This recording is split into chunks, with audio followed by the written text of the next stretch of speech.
Oi. Como nessa transformação que você desenhou ali, existe um ponto que eles são todos um só, eles viram NT, e aí por isso tem a troca de sinal. Tem a troca de sinal, quer dizer, tem a troca de orientação, a troca de sinal. O fato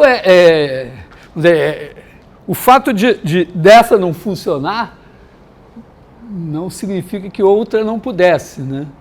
Mas justamente dá para enxergar, né, que quando, pela definição de gira pelo sentido trigonométrico, gira pelo sentido horário, que se não dá, não dá. Quer dizer, se uma área azul, outra é vermelha, não dá realmente que isso aqui funciona. Mas a demonstração disso eu fiz em R3, mas vamos refazer em R2 para ficar simples, né? Primeira coisa é o seguinte, né? Que o ε1 de t é A11 de t, A21 de t. E o ε2 de t é A12 de t, A22 de t. Aqui eu estou em R2, pensando, vou fazer em R2, acho que é mais. Já fiz em R3, mas. Então, dizer que essas duas coisas são contínuas é dizer que essa função é contínua, essa função é contínua, essa função é contínua e essa função é contínua. O que significa, né, que o determinante de ε1 de t, ε2 de t, é uma função, né, chama isso aqui de f de t, essa f vai de 0 a 1 em R. Né? Para cada t, eu tenho um número, outro número, outro número, outro número, e ela é dada como? Ela pega t e leva em A1 de t, A22 de t, menos A12 de t, A21 de t. Então, é uma diferença de produtos de funções contínuas, então é uma função contínua. É contínua.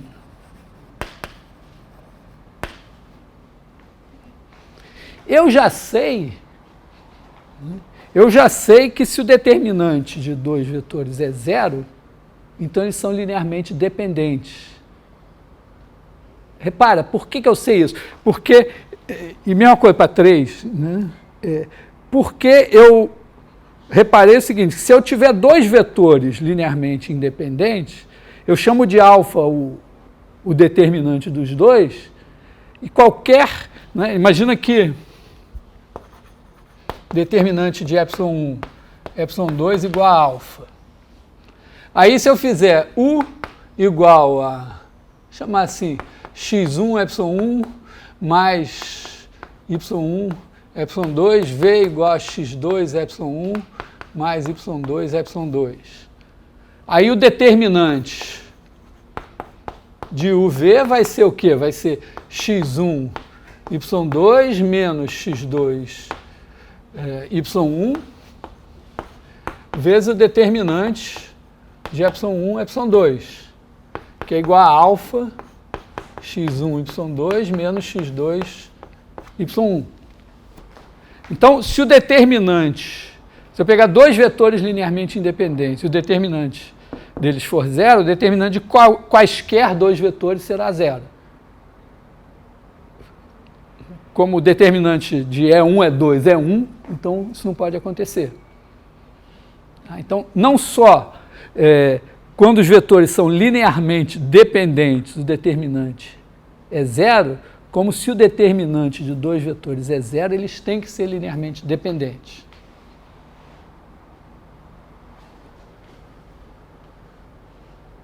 Tá legal? Fala de novo. Bom, então, repara o seguinte, essa função é contínua. Imagina que o determinante de ε1, ε2 vezes o determinante de ε1', ε2' fosse menor que zero. Isso aqui significaria o quê? Que f de 0 vezes f de 1 menor que 0. Então, essa função teria sinais trocadas, né? Um sinal em 0 e outro diferente em 1. Isso implica que existe um certo t entre 0 e 1, tal que f de t igual a 0. O que significaria que para algum t esse determinante é 0, que, portanto, esses dois vetores, para algum t, teriam determinante nulo e, portanto, seriam linearmente dependentes. Então, quer dizer, se eles têm a mesma orientação, existe essa deformação e os determinantes, portanto, têm que ter o mesmo sinal. Então, vamos escrever isso assim, né? Bom, isso aqui significa mesma orientação. Então, se os caras... eu estou demonstrando, então, que se eles têm a mesma orientação, então os determinantes têm o mesmo sinal. Provavelmente um pouco mais difícil provar a recíproca, que se os determinantes têm o mesmo sinal, então eles têm a mesma orientação, porque implica em construir essa deformação. Porque a minha definição, eu peguei uma definição casca grossa. Normalmente, matemáticos gostam de definições simples, mesmo que elas sejam absolutamente obscuras. Então, uma delas é dizer, uma das definições obscuras seria dizer que duas bases têm a mesma orientação se os determinantes têm o mesmo sinal. Olha. Tá, mas essa da deformação eu acredito que todo mundo pode aceitar, tal. É uma definição boa. Só que tem o custo de ter que demonstrar que isso é equivalente. Então, vamos tentar... Rapidinho, tem alguma coisa para falar sobre a norma desse ponto que é determinante zero, a norma dos vetores? Não, é o teorema do valor intermediário, né?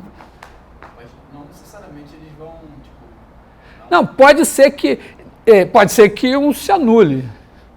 Né? Mas o que eu só estou dizendo é o seguinte, que isso não pode acontecer, porque se eu estou dizendo, pela minha definição, se eles têm a mesma orientação, existem essas duas funções. Existe essa deformação. E uma das exigências é que os dois vetores, ao longo do tempo, sejam sempre linearmente independentes. Portanto, que o determinante formado pelos dois seja sempre diferente de 0. O que eu estou vendo é que se o determinante desse tiver um sinal e o determinante desse tiver outro sinal, essa função determinante que varia continuamente vai ter que trocar de sinal. Como ela é contínua, ela vai ter que se anular. E então esses dois vetores aqui teriam que ser linearmente dependentes, o que está proibido, porque eu estou supondo que não são.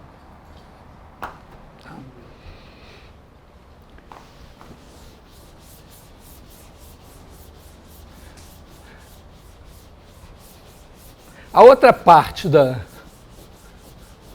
demonstração consiste basicamente, ela é mais visual, assim. Imagina que eu tenho aqui ε1, vou fazer uma figura simples, ε2. Eles têm claramente a orientação positiva. Vou mostrar que eu posso deformar esses dois caras em E1, E2. Como é que eu faço isso? A primeira coisa, eu encolho o ε1. Ele não é nulo, eu encolho, eu estico, nesse caso aqui eu encolho até ele ficar unitário. Vamos chamar assim, ε1'. ε1' é o quê? É 1 sobre norma de ε1, epsilon 1. Tá claro? Ó? Esse ponto aqui vai andando, andando, andando até ficar aqui. Eu faço o seguinte, né? Eu pego, digamos, vamos chamar assim, de B igual a norma de epsilon 1. Aí eu tenho que encolher, né? Eu tenho que fazer assim,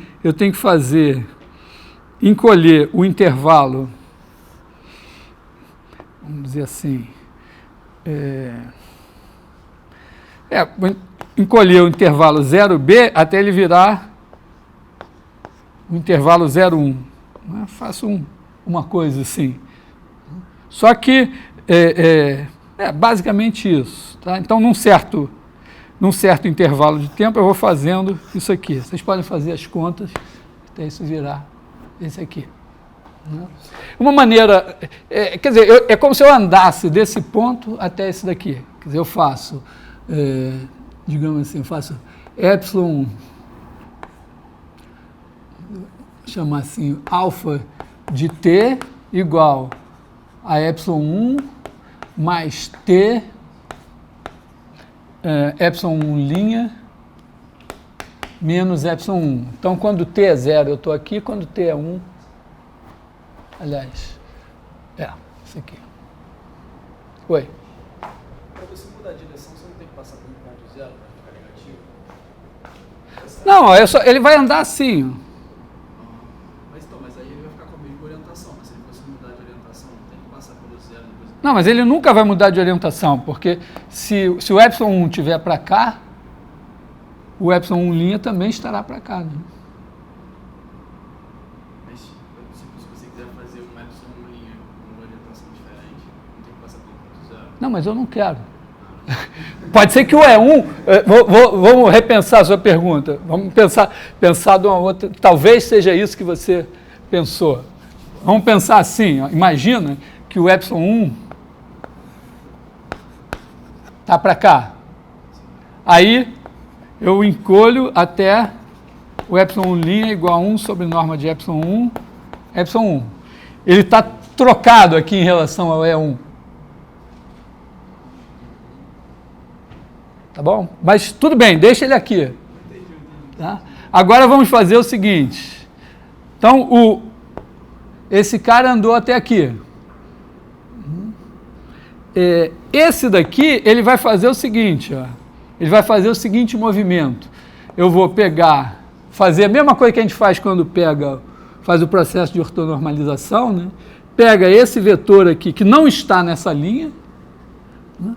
Projeta aqui, pega esse, aí faz ele andar até aqui, vamos dizer, na metade do tempo, e na outra metade do tempo, ele encolhe até vir parar aqui. Então, o que aconteceu? Este cara se moveu sobre essa reta sem nunca se anular, e este daqui se moveu sobre esse semiplano. Então, claramente, ao longo do tempo, a orientação se manteve a mesma. Quer dizer, eles não ficaram linearmente dependentes em nenhum momento. Então, aqui eu tenho epsilon 1', epsilon 2'. Claro que agora a minha orientação é negativa. Então, eu não posso deformar esse nesse. Mas eu posso fazer o seguinte, ó. Vou botar eles aqui do lado, faz de conta que está em cima, tá? Aqui está o epsilon 2'. Está um pouco torto aqui, né? Assim, tá? Aqui está o epsilon 2'. E aqui está o epsilon 1'. Os dois são unitários. Então, agora eu posso rodar, esse tamanho é um pouco menor, né? Posso fazer o seguinte, eu simplesmente rodo os dois até que esse cara bata aqui. Então, depois que eu rodar, eu vou fazer, vamos dizer, o epsilon 1, 2 linhas, que é depois que rodou, ele vai ficar igual a E1. Eu sempre posso fazer isso. Esteja esse epsilon 1' onde tiver, eu rodo até ele virar o E1. Quando ele virou o E1, o ε2' é perpendicular a ele. Então, ele só tem duas possibilidades. Ou ele está aqui, ou está aqui. Nesse caso, ele vai estar aqui.